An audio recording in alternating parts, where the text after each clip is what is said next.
Saudações, quarto ano. Vamos lá, iniciando a apostila 4, aula de História, começando na página 204 também. Então, nessa página 204, vamos trabalhar processos migratórios. Aqui, processos migratórios. O que é isso, tio? São migrações. Migrações é quando uma pessoa sai de um lugar e vai para outro. Às vezes vai morar, vai trabalhar, vai estudar. Por exemplo, você tem agora criança, mas quando você fizer 18 anos, você passa por uma faculdade e você vai morar, por exemplo, você passou por uma faculdade no Rio Grande do Sul, você passou por uma faculdade em São Paulo, ou você conseguiu uma bolsa para estudar em Portugal, Europa. Você acaba tendo que migrar e ir para outro lugar para fazer, enfim, para fazer isso, ou estudar ou trabalhar. Então, migrações acontecem o tempo todo, de estado para estado, cidade para cidade, de país para país. E você, gostaria de migrar para onde? Aqui nós temos os processos de migração. Vamos lá, vamos lá. Migrações. Vamos entender o que eles estão falando aí. A turma da Eleva foi conhecer um bairro da cidade com características orientais. Orientais, uma relação com a China, com o Japão, é o parte do Oriente. Em São Paulo, para quem já foi, tem um famoso bairro da Liberdade, que é um bairro totalmente oriental, muitas coisas relacionadas à China, por exemplo. Agora não sei se é China ou Japão, mas eu sei que é um bairro bem oriental. Ah, ali vivem japoneses, chineses, coreanos e seus descendentes, que buscam manter os costumes de seus países de origem. Adorei a comida japonesa. Viu? Falei que era boa? Espere até comer o que meu pai faz. Ele aprendeu com meus avós, que viram, que viram, que vieram do Japão. Ah, você sabe por que eles resolveram sair de lá? Não, nunca perguntei. Você devia perguntar. Deve ser uma história incrível. Então a turma de Eleva tá ali comendo, né, comida japonesa. Vocês gostam de comida japonesa? Eu adoro comida japonesa, mas tem gente que não suporta. Enfim, você acha que essas pessoas mais velhas que vieram de outros países têm histórias incríveis para contar? Com certeza. Imagina você mudar de um país para o outro. Quanta história você não tem para contar? O porquê, como foi a saída, como foi a chegada, como foi ficar em um país com outra língua, outra cultura. Deve ser uma história realmente muito legal. 2. Você conhece a história da sua família? Eu conheço. E você conhece a história da sua família? Os descendentes, de onde vieram, como foi? E aí? Se não conhece, pergunta ao seu pai, pergunta à sua mãe e vamos descobrir isso aí. Mãe, quem era meu avô, minha avó, minha bisavó? Eles vieram de onde? Da Europa, da Índia, dos Estados Unidos? Eram do Brasil? Era de qual estado? Aí você vai descobrir, às vezes, seus avós pertencem a vários estados do Brasil. Tem avô nordestino, tem avô sulista, tem bisavô europeia, tem bisavó indígena. Vai ser bem legal descobrir isso aí, tá? Pergunta aos seus pais. Pergunte. Migração é o deslocamento de população de um lugar para outro. Durante toda a história da humanidade, ocorreram migrações. O caso mais antigo foi o deslocamento dos hominídeos, que partindo da África se espalharam pelo mundo. Desde então, esses movimentos nunca mais cessaram. As migrações ocorreram por diversas razões e modificam tanto os locais de partida quanto os locais de chegada das populações. Os migrantes, ou seja, aqueles que migram, sempre têm algum motivo para partir. A saída espontânea de pessoas de uma região para outra é denominada emigração. Então, emigração é quando a pessoa sai, tá? E a busca por melhores condições de vida. No entanto, também existem casos de imigrantes para fugir de perseguições políticas, religiosas e até de guerras. Há também quem abandone seu local de origem por causa de desastres naturais ou problemas ambientais, como períodos longos de seca. Então, emigrantes, pessoas que estão saindo. Pode ser que eles realmente queiram uma vida melhor, para estudar, para trabalhar, mas também pode ser que esses emigrantes sejam perseguidos por políticos, pela religião. Então, alguns países, os judeus já foram perseguidos, católicos já foram perseguidos, cristãos na China, por exemplo, são perseguidos. Então, às vezes, por sua religião, você pode morrer. Então, você acaba tendo que migrar. Ou mesmo por desastres naturais. Se há muitos terremotos, tsunamis, se é muito frio ou se não chove, você também pode querer mudar desse lugar, tá? Quando os imigrantes chegam ao novo local onde pretendem viver, eles são conhecidos como imigrantes. Portanto, emigração é o movimento de saída de indivíduos e imigração, movimento de entrada. Tá? Então, se você está saindo de Magé, você aqui é um emigrante, tá? Indo embora. Você está chegando em Nova York para morar, lá você é um imigrante, porque você está chegando. E lembrando, tá? E de imigrante. Quem tá, você estudou inglês, né? Então, inglês, saída significa exit. Então, você pode usar essa palavra que começa com E também para lembrar de imigrante. Com E de exit, que em inglês é saída. Quem estuda inglês entendeu a referência. Vamos lá. Número 3. Observe a imagem. Leia a legenda e responda. Então aqui temos uma imagem, uma gravura de imigrantes que estão chegando à cidade de Nova York, nos Estados Unidos, em 1887. Então os caras estão chegando em Nova York. Qual elemento nos permite saber que a cidade da imagem é Nova York? Fácil, fácil, fácil. Estamos vendo ali ao fundo a imagem da Estátua da Liberdade. Por exemplo, temos no Rio de Janeiro o Cristo Redentor. Em Nova York, temos a Estátua da Liberdade. Em Paris, a Torre Eiffel. Na Inglaterra, o Big Ben. Então, são monumentos, são marcos históricos e monumentos. Então, ali nós estamos vendo o quê? A Estátua da Liberdade. Onde, tio? Aqui, ó. Essa estátua aqui. B. Pela observação da imagem, você diria que os migrantes chegaram a Nova York por qual meio de transporte? Por essa imagem e pelo próprio fundo, está muito fácil. Vamos lá, você consegue. C. Descreva a faixa etária dos imigrantes. Olha, são pessoas adultas. Eu não percebo crianças, mas também eu não vejo pessoas idosas. Eu diria que eles estão na fase adulta entre os 30 anos. Eu diria, você pode ter uma percepção diferente, porque minha imagem é um pouco menor que a de vocês, tá? Então vocês podem ter uma imagem mais clara e dizer aí o que vocês acham. Terra sem mal. Vamos lá, terra sem mal. Quando os portugueses chegaram à América, encontraram indígenas do tronco linguístico tupi-guarani. Apesar de já habitarem o continente, os indígenas também se encontravam em processo migratório, ou seja, eles estavam migrando sempre para outros lugares. Você consegue adivinhar por que esses grupos estavam em processo de deslocamento? Cada um desses grupos se deslocava por motivos diferentes. Os portugueses chegaram à América em busca de riquezas. Já os tupis-guaranis, que já vinham na América, deslocavam-se buscando um lugar chamado Terra Sem Mal. A Terra Sem Mal era para eles uma espécie de paraíso, mas com uma diferença. O paraíso cristão só seria acessível após a morte.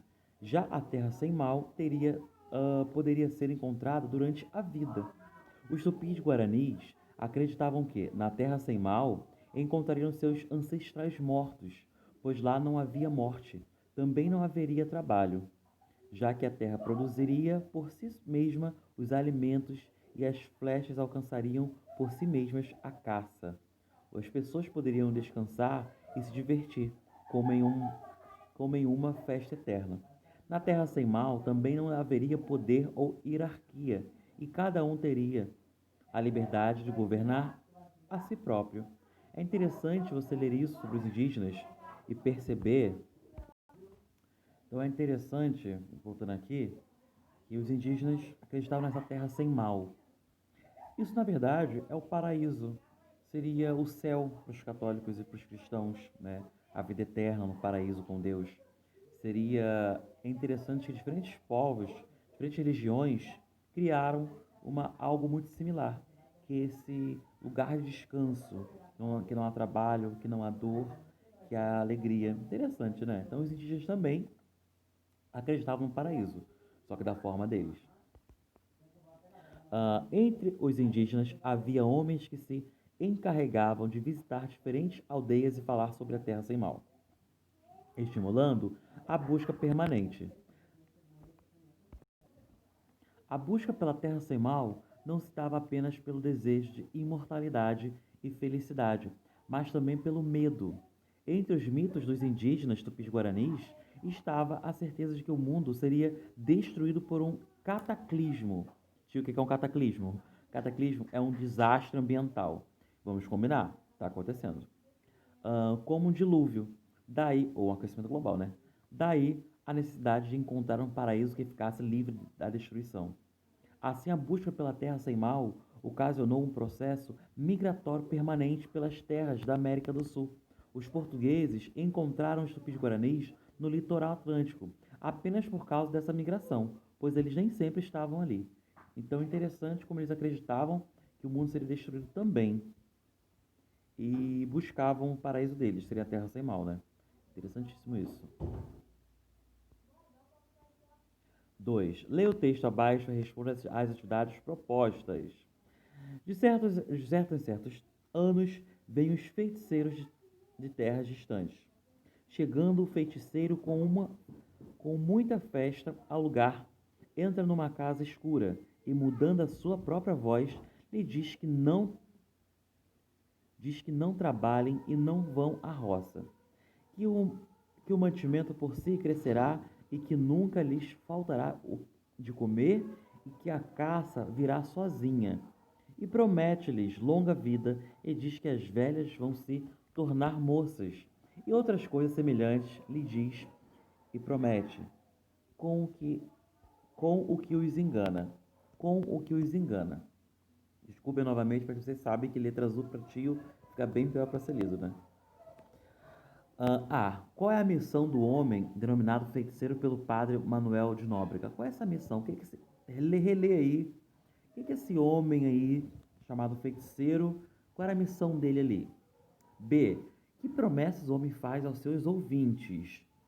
Interessante, ainda hoje nós vamos lidar, em algumas instituições religiosas, com muitas promessas de riqueza, de casa própria, de automóvel, de muitas coisas, curas. E aí? Eu não vou julgar nenhuma religião. Cada um tem que ter a sua religião, acreditar no que acha que deve ser acreditado. Mas falsos curandeiros, falsos religiosos e pessoas usando religião para nos enganar, acontece. É bom ter fé, mas também é importante se trabalhar. É importante correr atrás do que você precisa. Para quem acredita em Deus, né? Como dizem, Deus faz o impossível, mas o possível é o que nós temos que fazer. Tá? Você quer ganhar algo que seja mais caro? Vamos orar, rezar, mas também vamos fazer por onde? Trabalhando e buscando, né, o possível para acontecer. Sentar e esperar pela fé costuma não resolver muitas coisas, dependendo da situação. Vamos lá? Super desafio. Agora vamos ao texto.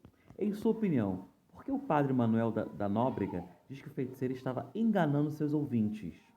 Você acha que ele estava enganando ou que também acreditando no que dizia? Você acha que ele os estava enganando ou ele também, ou seja, você acha que esse feiticeiro estava enganando o povo ou ele realmente acreditava nisso? Imigrantes no Brasil. Duda ficou com uma pergunta de Luquinha na cabeça. Por que seus avós decidiram emigrar do Japão para o Brasil? Ela achou que seria difícil pegar no sono naquela noite. Vamos aumentar aqui, senão o tio não consegue ler. Pai, tô com uma dúvida. Bem na hora de dormir, Duda. Amanhã a gente conversa. Ah, só uma perguntinha, tá bom? Fala. Só isto. Por que meus avós decidiram vir para o Brasil? Duda, pergunta pode ser pequena, mas a resposta é bem longa. Dorme que no fim de semana visitamos seus avós e você pergunta para eles. Vamos lá. Número 1. Como Duda, você também tem dificuldades para pegar no sono quando está com alguma curiosidade? Eu tenho. Eu fico super curioso. Faço até pesquisas para descobrir. 2. Como será que os avós da Duda vieram para o Brasil? Será que passaram por dificuldades? Que dificuldades as pessoas que emigram podem enfrentar? Vamos descobrir agora.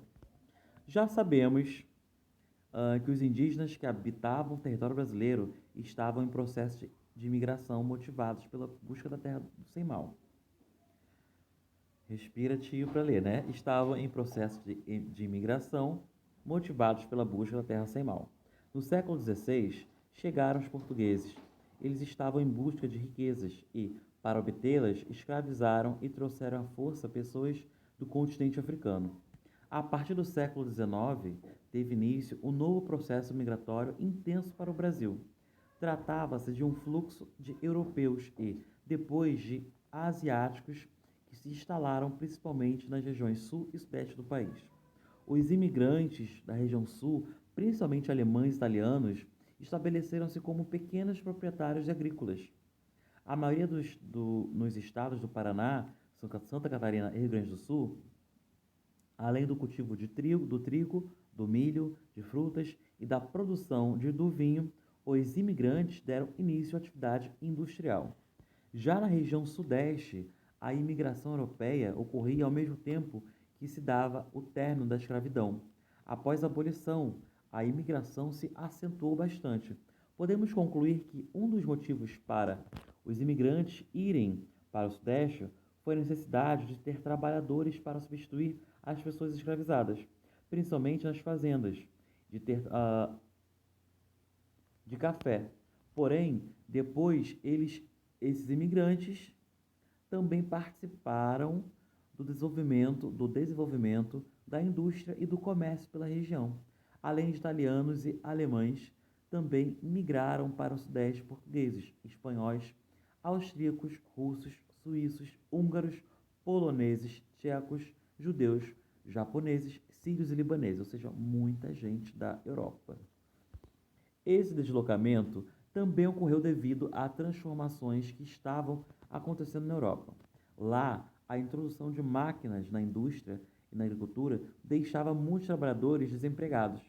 Que a máquina entrava no campo, entrava na indústria, fazia o trabalho do cara e o cara era demitido. Então, quando a máquina entrou na produção, muita gente foi demitida, foi despedida e ficou sem emprego. Mas no Brasil ainda utilizava mão de obra humana. Então, era interessante vir para cá. Porque o Brasil foi ter indústrias, máquinas, bem depois. Vamos lá.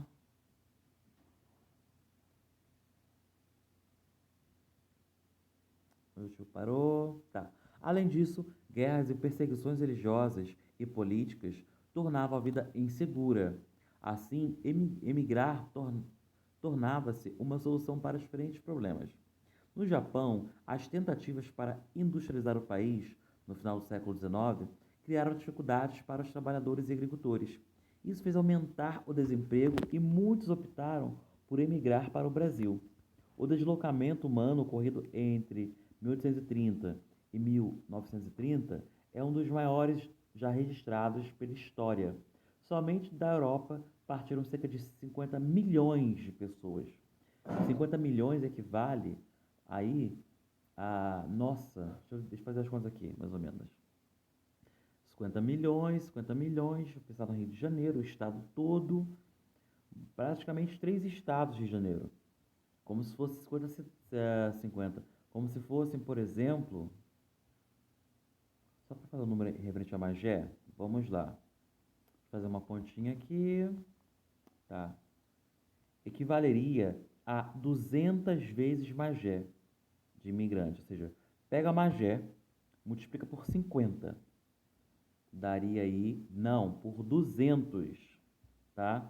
Magé tem mais ou menos aí 250. É isso. Pensa, essa imigração equivale a Magé 200 vezes. Pega Magé, como se fossem 200 Magés, pessoas migrando. É muita gente. Pensa nisso.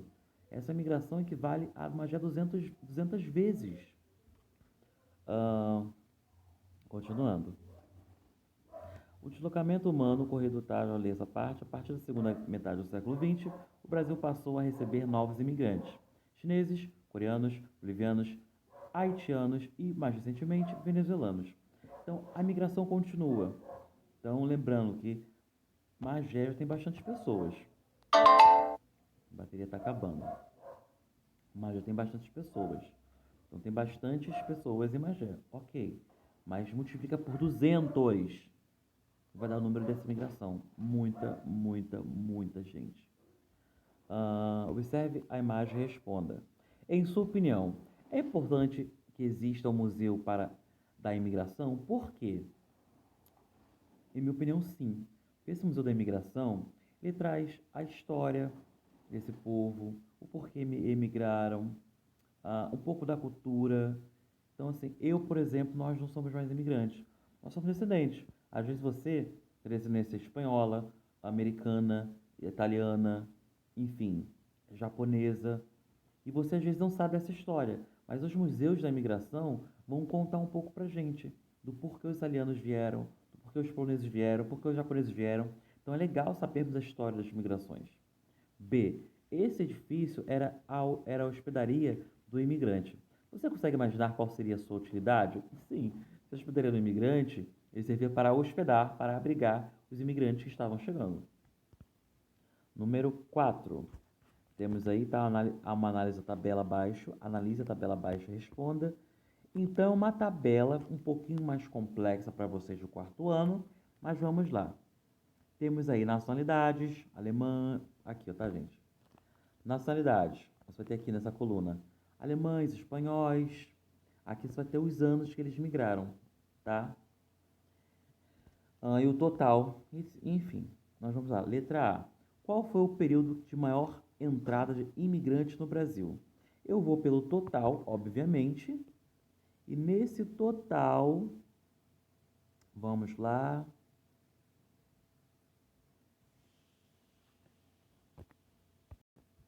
Quando eu penso um total, o que eu vou perceber? Esse número aqui, eu tenho 1.006.607.000, que é muito maior do que os outros números. Então, se esse número está aqui, corresponde a essa data. Então, eu vou responder ali embaixo, letra A. Qual foi o período de maior entrada de imigrantes no Brasil? Gente, desculpa a leitura, que como te sempre fala, pro ti no celular fica muito pequenininho. Então, às vezes eu me embolo mesmo que eu não consigo enxergar direito. E se eu abro, eu perco parte da tela. Qual foi o período de maior entrada de imigrantes no Brasil? 1904 a 1913. B. Você consegue estimar quais foram os dois grupos de imigrantes mais numerosos? Aí você vai pegar, vamos lá, os mais numerosos, já que nessa época aqui eu vou ter, ó, espanhóis aqui, vou ter portugueses, tá, vou ter aí, espanhóis e portugueses, tá, 224 mil milhões de espanhóis e 384 milhões de portugueses, que é maior que os outros números. Então, portugueses e espanhóis vieram em maior número no início do século XX. C. Houve imigração japonesa no século XIX? Século XIX significa 1800. Então, século XIX vai ter aqui e aqui. E eu pego japoneses e percebo que não teve migração de japoneses no século XIX, só a partir do século XX. Então coloca não houve migração dos japoneses no século XIX. Imigrantes do Brasil. Vamos parar por aqui, tá? Na página 213, ok? Para a próxima aula nós falarmos sobre imigrantes no Brasil, para não confundir a cabecinha. Então, novamente, desculpa a leitura do tio. Ler no celular gravando é bem complicado, que fica bem pequenininha a letra pro tio, mas acho que deu para entender. Estamos falando o tempo todo de migrações. Migrações é o movimento de entrada e saída. Então você pode migrar para o São Paulo, pode migrar para o sul do Brasil, você pode migrar para o Nordeste, você pode receber, tá, imigrantes de outros lugares. Quando você sai, você é um emigrante. Quando você entra, você é um imigrante. E por vários motivos. Você pode sair para estudar, para trabalhar, por melhores condições de vida. Muitos brasileiros, por exemplo, eu tenho um amigo que foi morar no Canadá e um amigo que foi morar na Inglaterra. porque lá tem melhores condições, segurança, trabalho, salário. Agora, outras pessoas vêm para o Brasil porque Venezuela tem uma crise, eles estão passando fome. Então, tem várias crises que acontecem, como Haiti, por exemplo, teve um terremoto, né?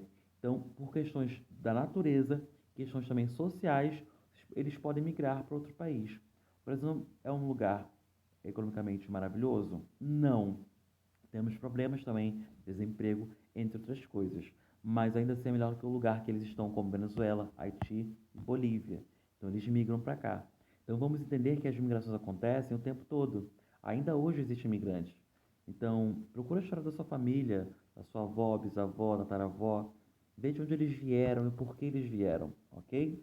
Então por hoje é isso, meus queridos. Beijo, beijo. Até a próxima aula de história.